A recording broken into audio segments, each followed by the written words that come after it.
El Centro Virtual Isaacs de la Universidad del Valle presenta La Palabra en Radio, un espacio para la literatura, el arte, la cultura, la poesía, novedades editoriales, charlas con escritores. La Palabra en Radio, domingos 10 de la mañana por Univalle Estéreo. Dirige y presenta Darío Henao Restrepo. La Palabra en Radio.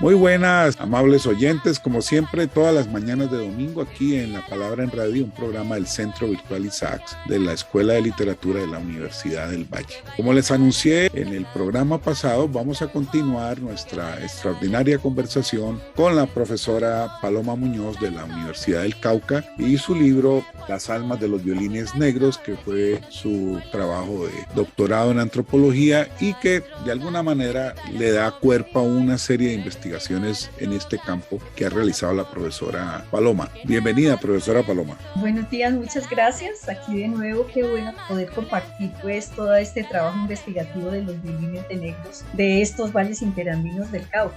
Gracias. Bueno, vamos a hablar un poquitico de algo más, llamémoslo de la espiritualidad de estas comunidades. Cómo esa espiritualidad está operada por lo que tú llamas transvaloración creativa, apropiaciones, y cómo se crea toda una ontología que se diferencia, que rompe, inclusive que resiste a los discursos oficiales, en este caso una manera muy particular de buscar otras relaciones, en este caso con el diablo, distinta a la tradicional del cristianismo. Así se reafirman en una fe, es una manera distinta. Para que comentemos un poco de esto, porque es de la mayor importancia, lo que significa, dijéramos, este pacto con el diablo, que allá se llama empautamiento, para poder tocar bien el violín. Se dice que en el Valle del Patía había un gran empautado que se llamaba Salvador Chavaró. Él fue un violinista que la gente lo reconoce de que tuvo pacto con el diablo porque tuvo un duelo. Una vez tocando, porque como eran músicos serenateros, tuvo un duelo y se encontró con el diablo al lado de una quebrada y tuvo ese duelo de tocar violín. Y entonces la gente decía que estaba empautado, bueno, porque su hermano cuando fue a tratar, él llegó, le ganó el combate, y eso aparece en todas las historias que tienen que ver con el diablo. Eso es lo interesante también de esos duelos que el diablo establece con la música, y el músico en este caso cuando llega y él se tumba sobre el suelo desmayado y deja el violín sobre un asiento, y el hermano dice que sí, porque cuando lo va a querer coger no lo pudo levantar porque estaba cargado de plomo. Parecía que estaba cargado de plomo porque estaba ahí, ese violín ya estaba empautado. Y entonces a partir de ahí la gente decía que él tocaba días y noches enteras sin comer ni nada tocando ese violín. Entonces, que ¿quién hace eso? Yo les decía pues en mis análisis lo que es el ensimismamiento que produce la música en la gente. Los músicos solamente puede ser ese ensimismamiento que se tiene cuando uno está enamorado o está amando algo, en este caso pues esta música y este violín. Nadie sabe lo que eso significa, esa capacidad de entrega que se tiene por eso que se hace. Hay esa leyenda donde toda la gente en el Valle del Patía subía al Cerro de Manzanillo a hacer el pacto con el diablo. Entonces uno subía a una cueva y el diablo aparecía ahí. Ellos decían, vengo para poder tener más ganado, y entonces le entregaban el alma al diablo para poder tener ganado, el otro para tener fortuna, el otro para poder enamorar a las mujeres, y por supuesto los músicos para poder ser buenos violinistas, buenos tamboreros. Esa está pues la creencia que se tiene en el Valle del Patía sobre los pactos con el diablo. Entonces yo ahí precisamente precisamente digo eso porque cuando hablo de las almas de los violines negros es porque tiene una doble acepción, porque en la música, en el violín aparece un palito en el interior del instrumento, es un palito que le permite la sonoridad y que en el mundo musical se le llama alma. Entonces, al no tener ese palito, pues la sonoridad no es muy buena. Yo empecé a encontrar en todos estos territorios que habían unos violines con alma y otros sin alma. Y a sorpresa, porque en el norte del Cauca si hubieran sido hechos en guadua con crin de caballo, sí tenía ese tronquito de madera al interior para que pudiera sonar. En cambio, los del Patía eran los que no tenían ese tronquito. ¿Por qué? Porque precisamente como ellos fueron cimarrones, al huir se llevaron la imagen del violín por fuera. No alcanzaron, como dicen mis estudiantes, a pillarse que adentro había un palito que les diera la sonoridad. Y entonces ellos también, como no tenían buen sonido, subían a hacer el pacto con el diablo. O sea, le entregaban el alma al diablo para que el diablo les devolviera el alma de ese violín para que sonara. Entonces ahí estoy yo hablando del alma como el instrumento musical de ese palito que en el violín, pero también esa relación del alma que yo voy a hacer el empaute para que pues entregar el alma y me devuelva el alma del violín para que suene.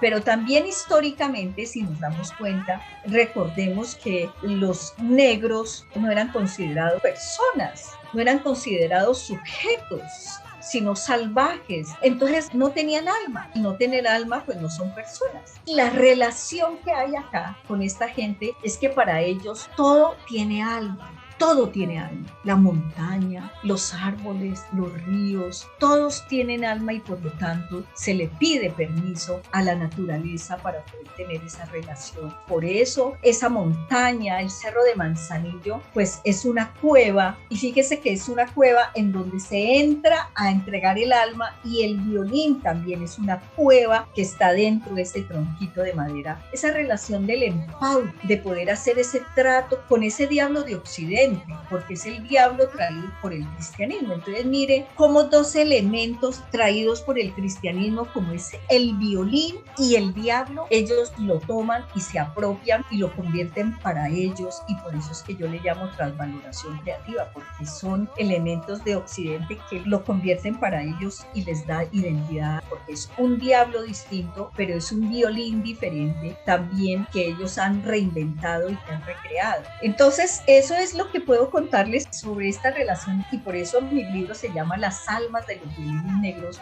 Quiero hacer esta aclaración para no tener tantas disertaciones, porque me dicen, ¿por qué les sigue llamando violines de negros o violines negros? Porque la gente le decía así, es que el petróleo aparece después, la modalidad del petróleo aparece en el 2008, que fue la gran discusión con Germán Patiño, porque le dije, es que si le pone violines caucanos, pues le quita la identidad de lo negro. Pues violín caucano puede ser indígena, puede ser mestizo, pero bueno, así porque la gente cuando nos reuníamos en el Patía, en esas reuniones bajo ese árbol grande que hacíamos la reflexión, me decían, es que este es el violín del negro, el que nosotros hacemos, el que nosotros tocamos, el del negro. Es distinto a eso que venden en los almacenes, es distinto al violín de la academia, al violín del blanco, por eso este es el violín del negro. Y la confusión de violín negro es porque cuando ese sujeto toca, se vuelve madera, ¿sí? Se vuelve tronco de madera en ese violín, pero también se humaniza, se vuelve sujeto.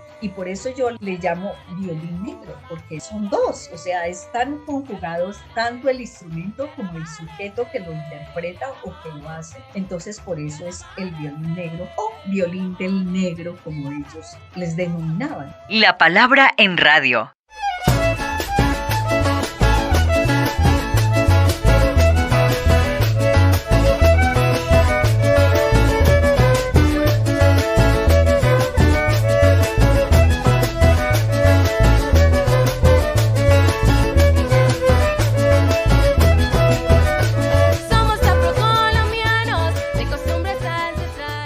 Profe, esa transvaloración creativa que se logra con el violín y que tú señalas muy bien y lo analizas muy bien, que logra fundir sus cuerpos, sus almas y sus antepasados en lo que tú llamas sobrevivencias de africanía, siento ahí una presencia inconsciente pero profunda de la visión de Muntu, de la filosofía bantú yoruba, que me parece que está ahí porque tienen alma los montes, los animales, todo, y hay una profunda relación siempre con los antepasados. Quizás eso está inconsciente, está muy disfrazado. Ahorita hay algunos trabajos que se han empezado a hacer sobre esto. Hay el profesor Baudilio Revelo que está tratando, incluso para eso se inició en las religiones de matriz africana y están trabajando sobre todo para ver eso que tú llamas resonancias de africanía. Y te lo pregunto porque es muy bello. Subir al Cerro de Manzanillo, por ejemplo, tú dices por ahí una liniecita, suben también para poder divisar al África. Hay de todas maneras algo que los liga siempre a los orígenes. Y de esos orígenes, pues en algunos casos quedó mucho, en otros menos.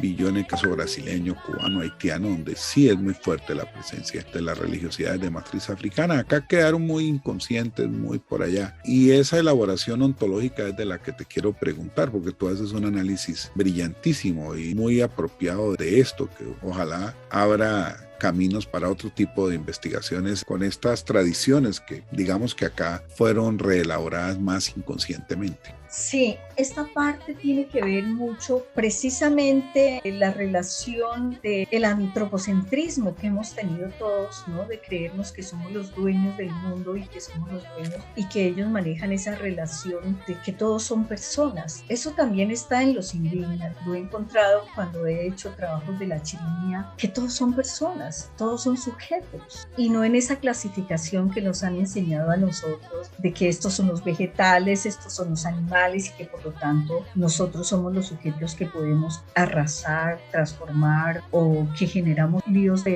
violencia, de esos conflictos agresivos. Es porque todavía no hemos tenido interiorizado esa relación y eso es lo que me parece también muy bonito de relacionarnos con los otros seres de una manera equilibrada. Es esa relación con la espiritualidad, con lo sagrado, no lo religioso, porque bueno, ellos son muy religiosos, además por eso penetran también muchas religiones del cristianismo. Uno encuentra en un caserío los Betesda, los Testigos de Jehová, los no sé qué, pero es porque hay en esa parte de ellos esa espiritualidad, ¿no? Eso de lo sagrado.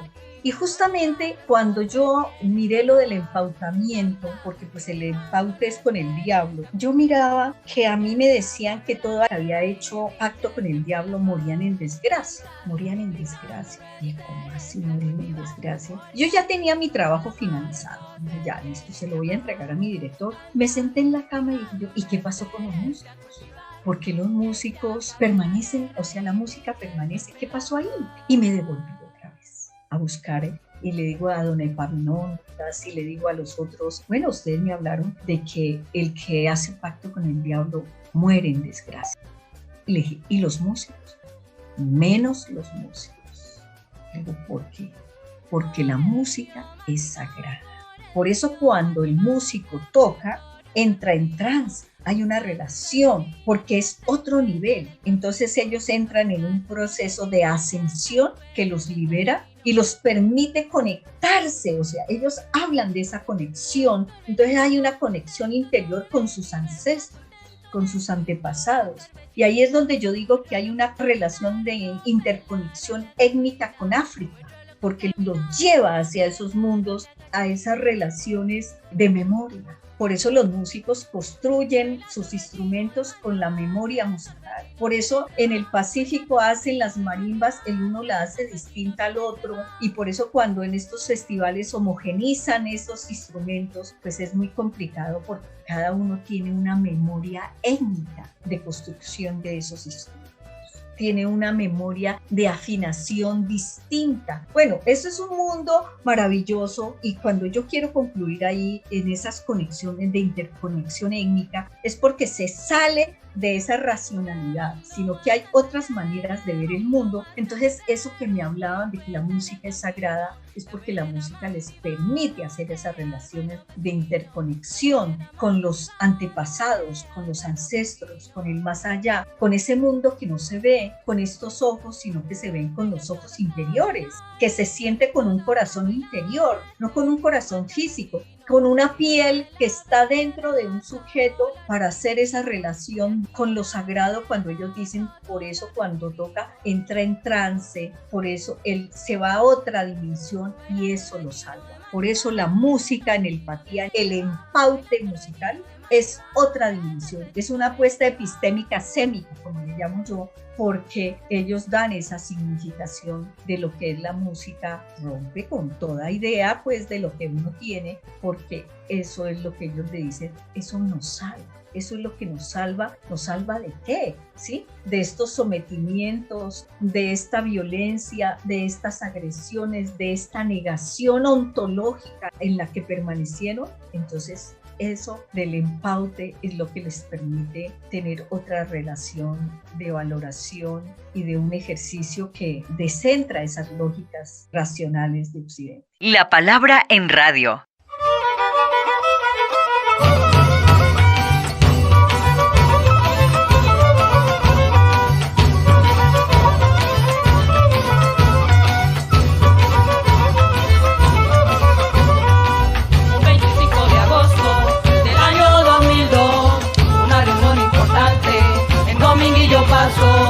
Llegaron unos amigos, venían de Bogotá a conocer mi vereda.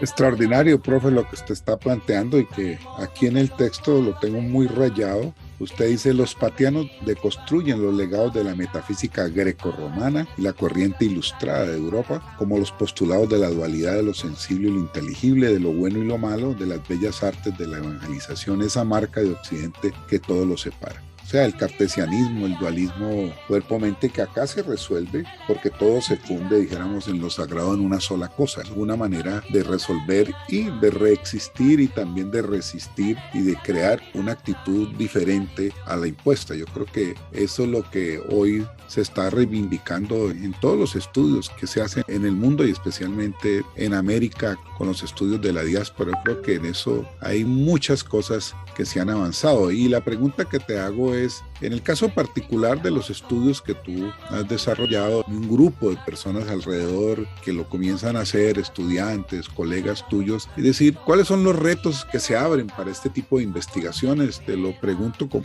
coordinador de un doctorado en estudios afro-latinoamericanos, pues que siempre estoy pensando en dialogar con investigadores de todas las latitudes. Afortunadamente ya hemos tenido hasta contactos con africanos, con brasileros, con peruanos, ecuatorianos, con caribeños, por supuesto, y con estudiosos en la Academia Norteamericana. Entonces, para que desde tu experiencia nos señales como horizontes que se están abriendo. Bueno, horizontes que se abren y que vienen haciéndose esa construcción, los investigadores, que ellos mismos sean los que se empoderen, porque ese es el papel que hace uno como investigadora. O sea, el investigador se vuelve su mediador para que la gente pueda como mirar eso que de pronto como lo tenían tan cerca no lo veían, ¿no? Entonces uno lo que hace es eso, mediar en decir, miren lo que he encontrado, miren ustedes, yo socializo con ustedes, entonces para que la gente misma sea la que despega. Y eso es lo que ha pasado con estos procesos investigativos que yo le llamo etnografía colaborativa, de estar ahí en el trabajo de campo. No lo llamo IAP metodológicamente porque la IAP en mi condición siempre tiene una intencionalidad política diseñada desde el investigador. No, acá no, se da en esa relación de compartir y cómo se va construyendo. Entonces la apuesta es eso, o sea, cómo el trabajo de campo posibilita empoderar a la gente para que miren y se apropien y sean ellos los dinamizadores de su cultura, para que no tener nosotros pensando en que tenemos que irles a llevar proyectos para que reactiven, no, porque si uno no puede reactivar eso, si en la gente todavía no existe ese sentido o ese sentimiento por su cultura, entonces lo que uno hace es mediar para que ellos sean los que hagan ese relevo generacional de volverse investigadores y ser ellos los que se apropian y dinamizan.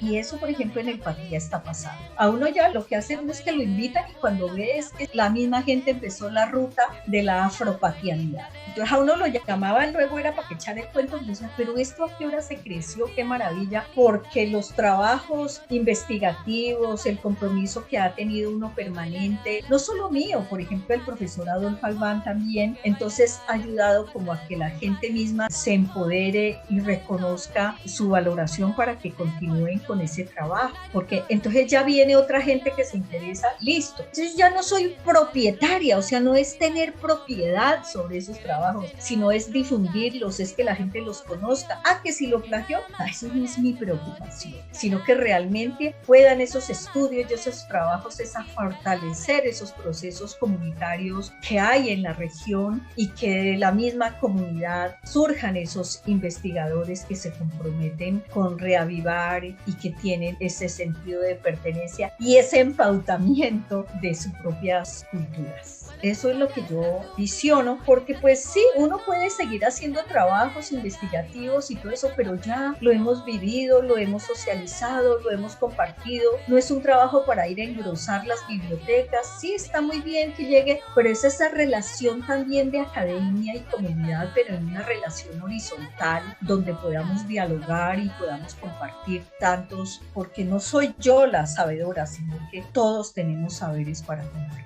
Nosotros somos académicos que estamos en universidades públicas, hermanas, tú en la del Cauca y yo en la Universidad del Valle. Hemos tenido siempre muchísimas relaciones entre nosotros. Lo que podríamos hacer conjuntamente para ganarle más espacio a estos proyectos, a estas investigaciones, incluso académicamente a que se abran líneas, porque tú como yo hemos vivido, digamos, la lucha y las tensiones que hemos tenido que enfrentar para abrirle espacio a estas perspectivas. Lo enfrentamos a diario, eso no está ganado todavía. Hemos dado pasos importantes para que tú, que ahora tienes incluso aspiraciones de llegar a la dirección de tu universidad, sería en 200 años la primera mujer que llega a la Universidad del Cauca, cosa que sería maravilloso con esta perspectiva cultural distinta. ¿Qué auguras tú y qué crees que le falta, dijéramos, al mundo académico en este proceso tan importante de saldar, dijéramos, una serie de deudas que tenemos con la gente, con nuestro país, con lo más profundo de nuestra cultura? Afortunadamente pienso que esos caminos que hemos recorrido, tanto usted como yo, desde hace muchos años, en que haya un reconocimiento y que la academia no esté de espaldas a esa realidad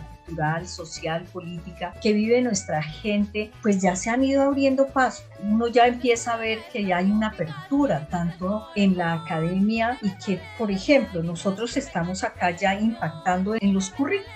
En esas reformas curriculares, por ejemplo, yo soy coordinadora de un programa de la licenciatura en educación artística, hasta hace poco fui coordinadora de la maestría en educación popular, sede Popayán. Entonces se están abriendo espacios curriculares, que eso a mí me parece que está bien, porque ya está uno introduciendo toda esta mirada desde América Latina, de los pueblos, de no vivir nosotros de espaldas y con ensoñaciones solamente eurocéntricas. Entonces a mí me parece que se vienen buenos momentos, hay una apertura, sí, falta mucho, pero que ya podemos, los que estamos en la academia, afectar esos procesos curriculares para que vayan institucionalizándose, porque yo sí creo en eso, de que si uno los mete ahí, lo que están haciendo ustedes con el doctorado, porque es ir institucionalizando la presencia de estas culturas a nivel de los currículos. Entonces eso es un gran paso y falta entonces es hacer transformaciones en la mentalidad de los profesores, ¿no? Porque de todas maneras nos falta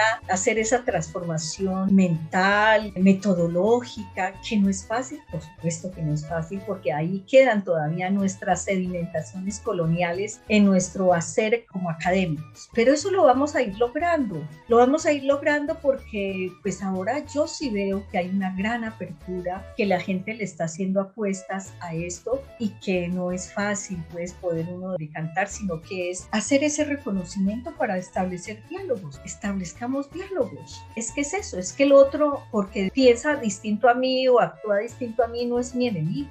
Es tener la capacidad de disertar y poder entrar en un diálogo de pensamientos. Yo creo que se avecinan buenos tiempos porque a nivel de los posgrados, a nivel de los mismos pregrados, se están haciendo apuestas distintas en esas reformas curriculares que estamos haciendo. Bueno, muchas gracias, profe Paloma. Podemos seguir conversando muchísimo en otras oportunidades. Te agradezco muchísimo que hayas estado aquí en nuestro programa. Muchas gracias, qué grato estar aquí y poder conversar sobre este libro. La palabra en radio. Y ahora en La Palabra en Radio, un espacio para la música.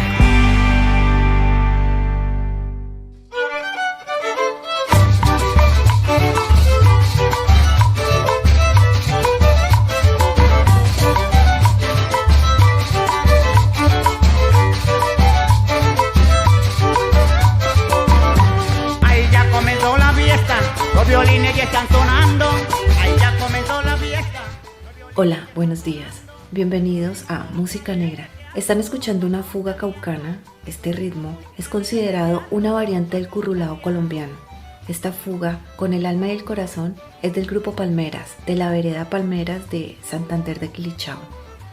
Bajo la dirección de Luis Edel Carabalí, violinista mayor y compositor.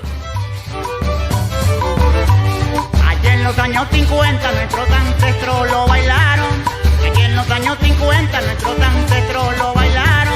El legado que nos dejaron lo seguimos conservando.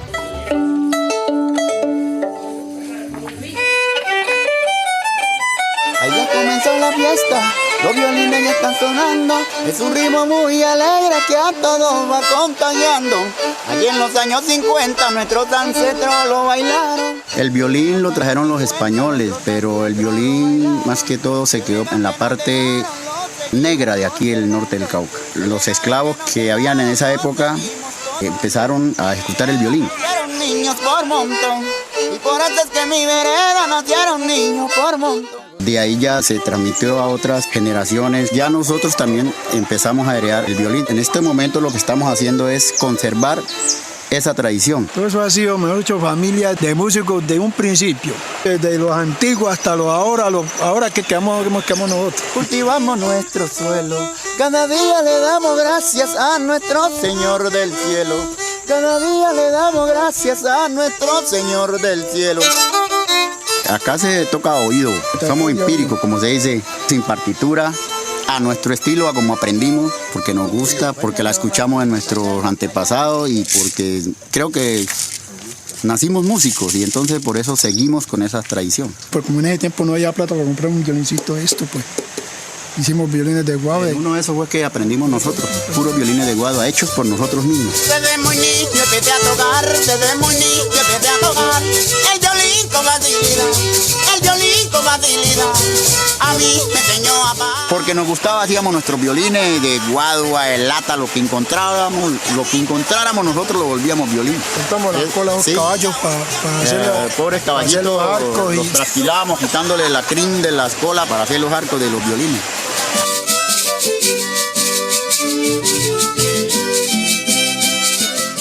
La palabra en radio.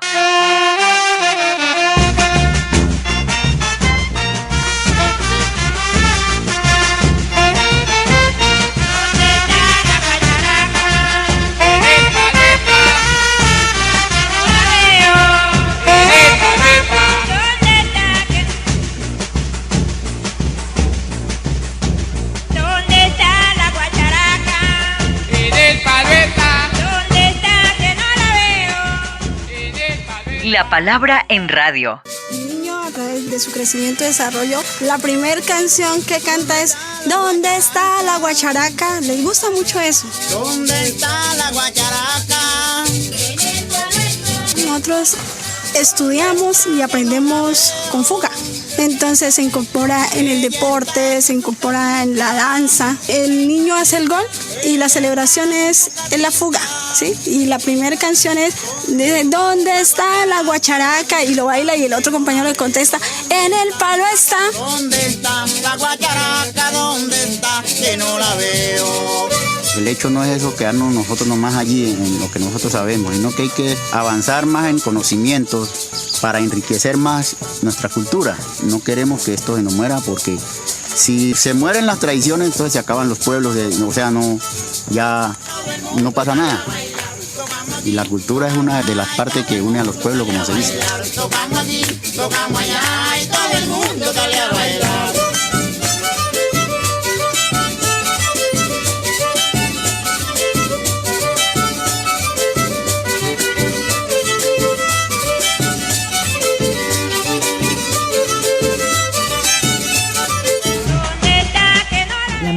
habla por sí misma, permitiendo el reconocimiento de una práctica bajo la guardia de la tradición oral, expresando en la interpretación de bambucos, fugas, bundes, sones y torbellinos que hablan de su cotidianidad y resistencia. Actualmente existen variedades de violines negros en las zonas veredales del Cauca y el sistema de aprendizaje mantiene la tradición de sus ancestros que se transmite oyendo, aprendiendo, practicando y afinando. Agradecimiento al canal Turis Cauca con violines caucanos del Valle del Patía. En la producción, Luisa Palma del Departamento del Cauca. Gracias por escucharnos. La palabra en radio. Y a nuestros oyentes, los espero aquí la próxima semana en la 105.3 de la FM, agradeciéndole a nuestra productora general, Shirley Sáenz Mosquera, y a nuestro técnico de sonido.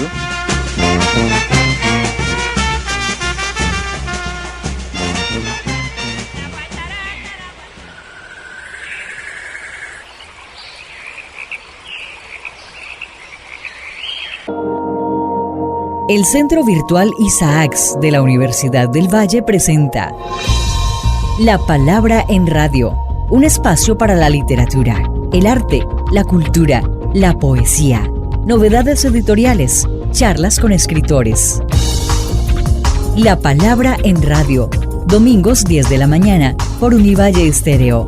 Dirige y presenta Darío Henao Restrepo. La Palabra en Radio.